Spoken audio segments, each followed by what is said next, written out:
Hello guys, it's me, Appolonia. Welcome back to my channel. I'm going to apologize for the lighting in advance. My lighting was great on this vanity, okay? But it went out like about a month ago, so I'm going to get a new vanity and eventually the lighting will be better, so just bear with me. Today's topic is going to be about previous manifestations, and this is not meant to brag. I will throw in some cool things that happened to me along the way, but this is meant to inspire you guys. I will be turning off the commentary for today simply because it is something that I still hold dear to me and that I don't want, honestly, to be ruined by some strangers on the internet, okay? Because I can fight. So, you will hear a little bit of my street side come out in some of these stories. Not that I'm like a thug, but like, you know, it's one thing to be spiritual, right?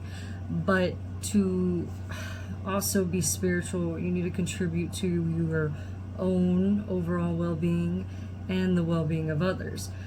But if someone has attacked you, you know, in some way, it is not good for your well-being to just allow yourself to be trampled on and to not establish those boundaries, okay? And you're also not giving them the reflection of their ill treatment towards you, so how are they supposed to grow, right? So some of these stories will involve that. It will also involve some semi-famous people, some famous people, and I will be keeping most of the identities a secret. I'm not gonna be talking bad about anyone, but yeah, let's get into it. So I know I've mentioned it on here before that I was a previous foster child. No pity, not looking for that. And I don't identify as that anymore. It's been like 11 years. But I have to throw this in so you understand everything that happened. So when I was thrown out at like 17 by some foster parents, haven't even graduated high school yet, right? And not gonna overshare everything, but I went to go live with this lady that I was cleaning for because I had like this little network business I set up in the neighborhood, and lived with her until I graduated.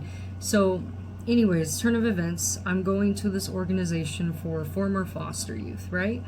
And I was in there for therapy, forced therapy.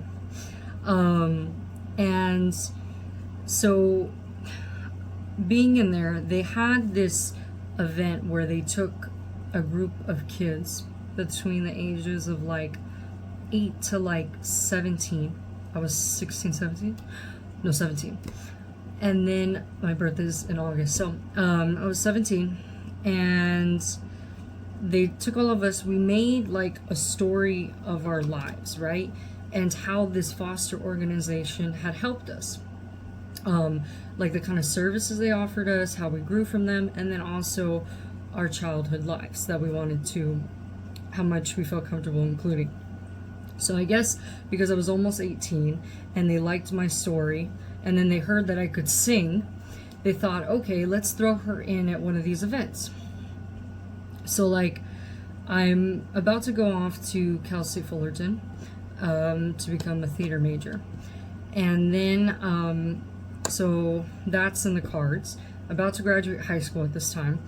Between those months of graduating high school in June to like November of that year, when I was off to college, I started speaking at these events, and they were like, okay, she's pretty good, we like her.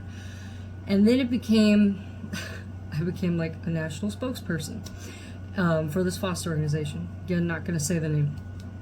And it's so interesting, everything that occurred. And again, these stories are not to brag, but they're to inspire you. So I had nowhere to go, right? I went from like a friend's house over the summer, and then, well, the lady that I used to work for in the neighborhood, to a friend's house over the summer, to the university, and I went to go live in the dorms. And so this organization I kept doing events for.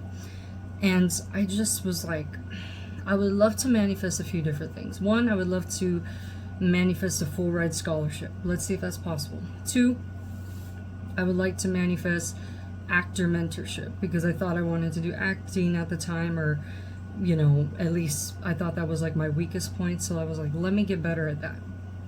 So I was like, the singing and the piano, like I pretty much could just do that on my own. So let me work on my weak point. So I'm going to the university, still doing events for this organization. And then I was like, let me feel what it would feel like to be well known, famous, what it would feel like to have a mentor that could really guide me, right? Let me not be conceited and think I know everything. So I was like, let me manifest a mentor. And then before you know it, I'm in this organization. I'm not going to say his name.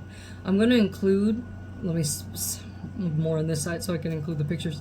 Some pictures, some are going to be blurred, okay, of this man. So he's fairly well known. He was like on a decent amount of TV shows like in the 70s and 80s. He did a lot of Broadway plays in New York. And they sat me at the table with him. Again, these are like, at these events, some of the richest people of like all the, it could be from markets, warehouses, the CEOs of all of these companies, and some like actors and musicians too that are fairly well known. So they sit me at his table on purpose. And they're like, oh, Appolonia is, going to school for theater, and maybe you could kind of help her. And so I meet him. I'll include a picture, but I'm going to be blurred. This one was at the Endeavor at USC, if you guys remember that huge plane. So that was one of the first major events. And so what happened is that he gave me his number right away, and in no way was inappropriate. It was not like a, like go on the couch or any of that. I think this is one of the few people probably in LA that actually has morals. So I got his number, and he started checking in on me, and then he started teaching me about the business. And then we would go out. He just like adored me from the start, but like as a daughter. And he would invite me to places in LA. His girlfriend would be there with him, 100% appropriate, and he would give me advice about the business and all the well-known people he had worked with and what they had coached him on. I was like, wow, this is crazy. And so I actually still have recordings.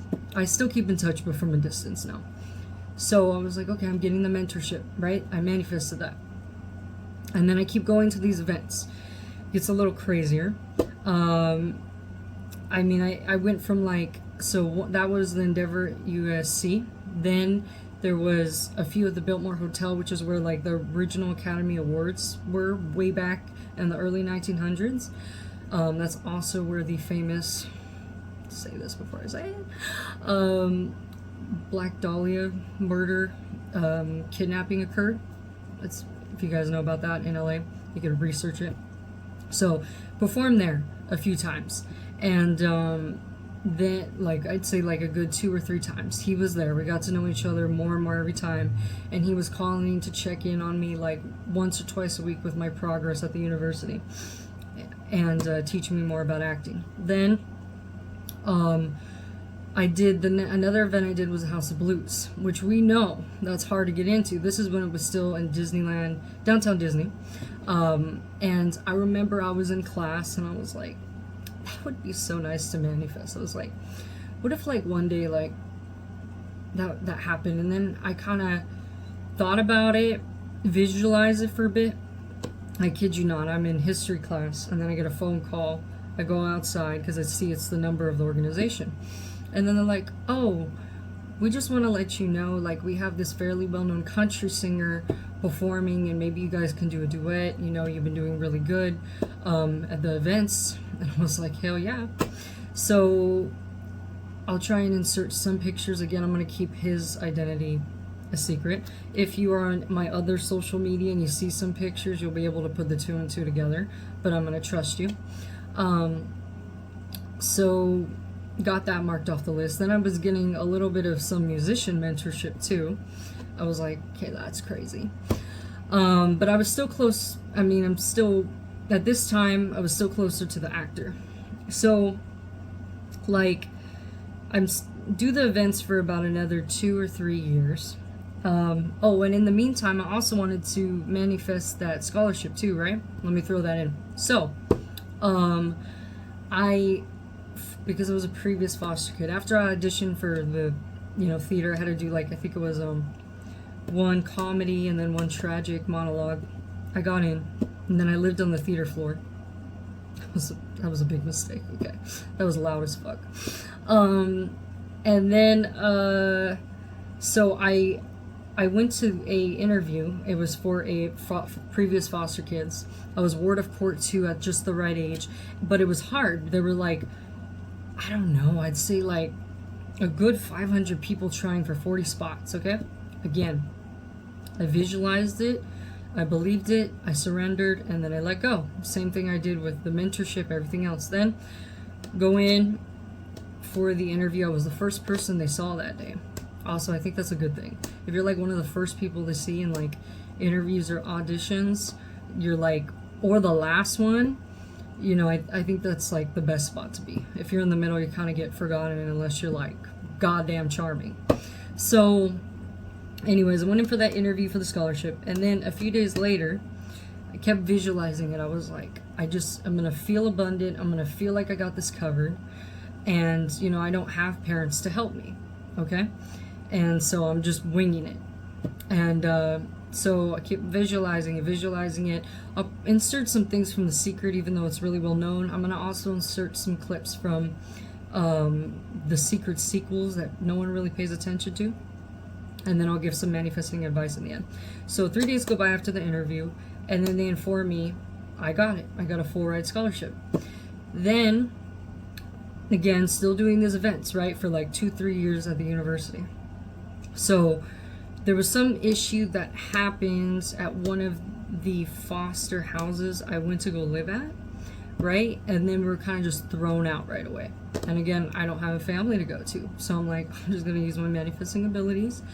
I had like 2 weeks, and then the actor called me because we were still, again, we keep in touch just from a distance now, but we were in a lot of contact then. So, and then I tell him what's going on, and he's like, you know what? Just come live at my house for a bit. Crazy, okay? I had like, again, I was not a pity story, but had no help my whole life, okay? Was in foster care, but I read The Secret, and I knew the law of attraction. And this was really before it became really popular. And I was just like, a way is going to be made. I'm going to have faith that a way is going to be made. I'm not going to contradict myself. So then before I know it, I'm living with this fairly well-known actor.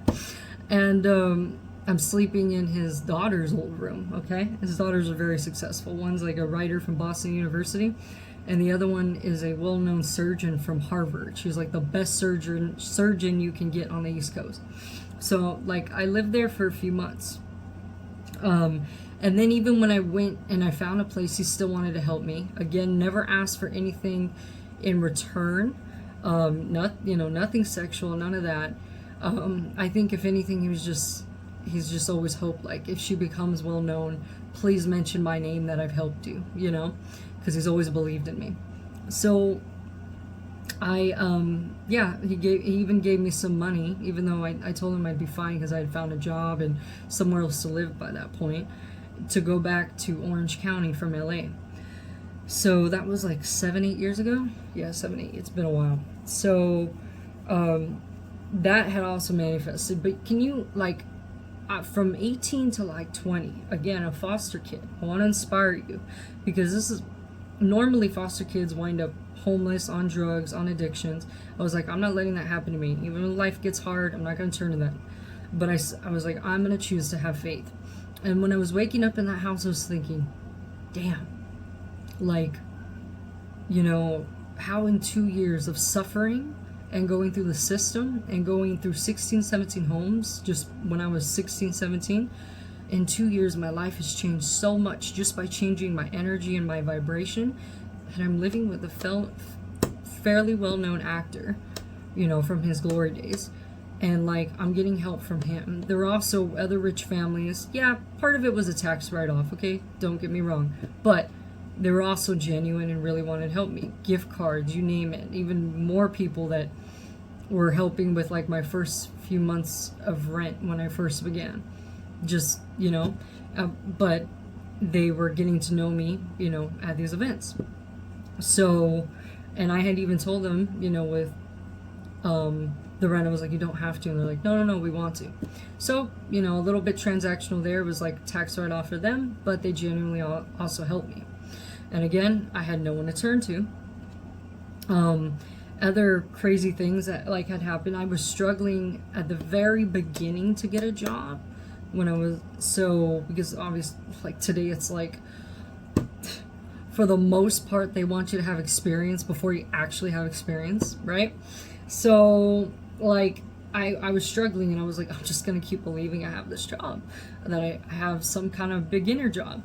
And so at these events, again, these are CEOs of these major companies, from markets, warehouses, you name it, in California, even past California in America.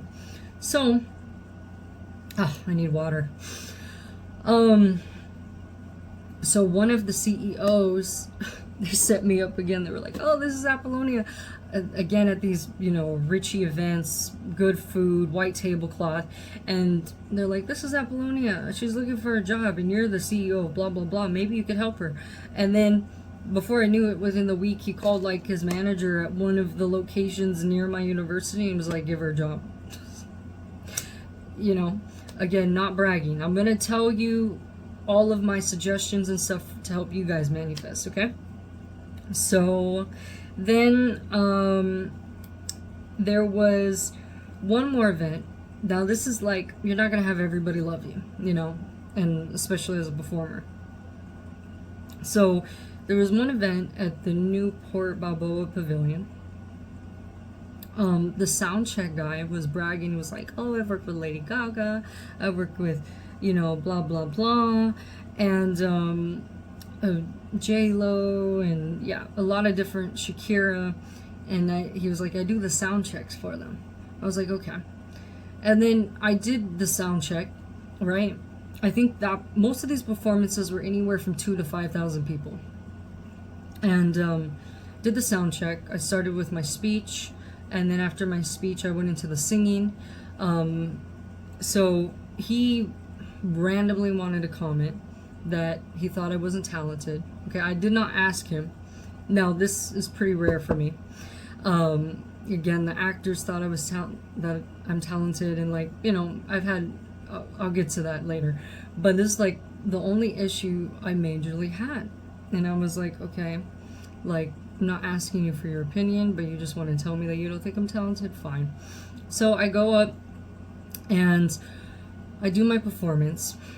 One of the most embarrassing moments of my life. Okay, let me just throw this in, apart from the manifestations. I forgot my music in my purse because that guy who was saying I wasn't talented told me to take it back with me. So in front of like 3,000 people, I run out. I actually said fuck on screen, with two like screens on opposite sides filming me. So I run in the audience, I get the music, right? Actually, it gets a little worse. I drank a little bit that night, signed a contract, and it was on YouTube for like 7-8 years. They finally deleted it because I'm no longer their poster child, thank God. But that happened. So I go get my music, and then I come back, I do the performance, right? And I got a standing ovation. And I'm not gonna lie to you, as a performer, I visualized it, okay? I visualized being good, and I visualized getting a standing ovation because I was like, I've always wanted that. So then, it's like 3,000 people that stand up in the room. I look at that guy who said I wasn't talented. I was like, how about that? Suck my ass. Again, if you are gonna attack somebody, you gotta establish boundaries. And he didn't say anything. He just went back, gave me my music, and that was that. So got a job there, and then got some more exposure. Had someone that didn't like me there. And then I think the last one I want to share with you guys. Let me get some water 1 second. Okay. I'm back, guys. I needed that water. Again, I'm going to share my manifestation techniques at the end, okay? I want to help you guys. So, then, the last one that blew my mind is, again, this fairly well-known actor. He could have been more famous, but he told me he didn't like it. Like, one time, he was getting his clothes ripped off after a Broadway play in New York, and he was like, oh, no. And so he would turn down some roles. Anyways, this fairly well-known actor, we get to know each other more. Then I was like, my dream school at the time was a Juilliard school, right? How can you not know that? To me, that's kind of like the Harvard College of Performing Arts. He tells me as time goes by, you know, he thinks I'm talented, and he was like, I'm an alumni. And if you want, again, I was manifesting getting in there at the time because the university I was at was recognized by the Juilliard school. So I was like, got my foot in the door already with that. So then he offered after some time, a year or two, was like, you know, I think you're pretty talented. And he was like, as an alumni, I will write you a letter of recommendation to get into that school. I was like, wow. You know, if you really just visualize it, it'll come to you. So that was another thing off my list. Then, I think this is the craziest. So, another time I performed at the Biltmore Hotel. I'm gonna insert a picture. This is also where they filmed the sex piano scene in Pretty Woman. I'll show you a picture of that as well. So, another performance I have there. They just love to use this venue. So I go, and then this fairly well-known actor, he's like,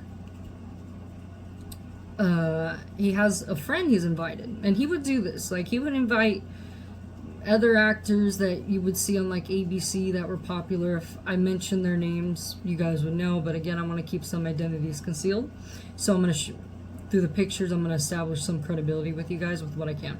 So, I'm there, I perform, and then, like, I wasn't always, like, stable, okay? I was pretty good, but I was faltering. So I, like, got emotional after that performance because they showed some videos of, like, child abuse, and, like, it just triggered me. So I go to the back of the room. I'm like, no one look at me. I don't want to be bothered right now. And this woman comes, and she's a friend of this actor. I don't know who she is. And she's like, you know, I think that you're really talented. And she was like, I think you have something different, and if you keep working at it, I think you could be well known. And she was like, you know, just get yourself more stable. And then she gave money to the auction, and she was like, I have this for you. And she gave me the money that she gave to the auction. They gave her a necklace back, and she was like, I want you to remember me, and, like, when you're done with your studies, you could come see me. And then she gave me the necklace. I don't know where it is, and I'm not gonna lie to you guys, like, oh, this is the necklace, when it's not. But yeah, I will never forget that. You know, like, even if I never make it, like, having that told to me by a well-known casting director, fuck.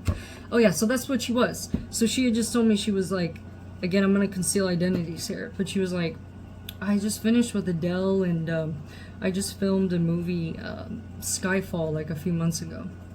I was like, wow. So you guys can maybe kind of guess, but not 100%, okay? Because this is a friend of my friend. And so I go back to the table, and I look at him. Let's call him Mr. K. And I should have said that from the beginning. And Mr. K is like, I'm like, that's your friend? I was like, who is she? Like, and then he told me, and, like, how many movies she's done and everything. And I was like, would have been nice to have had a heads up, okay? Never would give me a heads up. So, yeah, and I was hoping that some director would see me at one of these events, and I manifested it. Okay, another thing off the list. So, yeah, I think that's pretty much everything. I'm going to insert some pictures on the side while I'm still talking of some of the childhood actors I've met, because that I could establish some credibility with you guys. I'm not going to show everyone because that's just straight up bragging. And then I have to conceal these identities, unfortunately. But hopefully by you guys seeing those pictures, you'll believe me.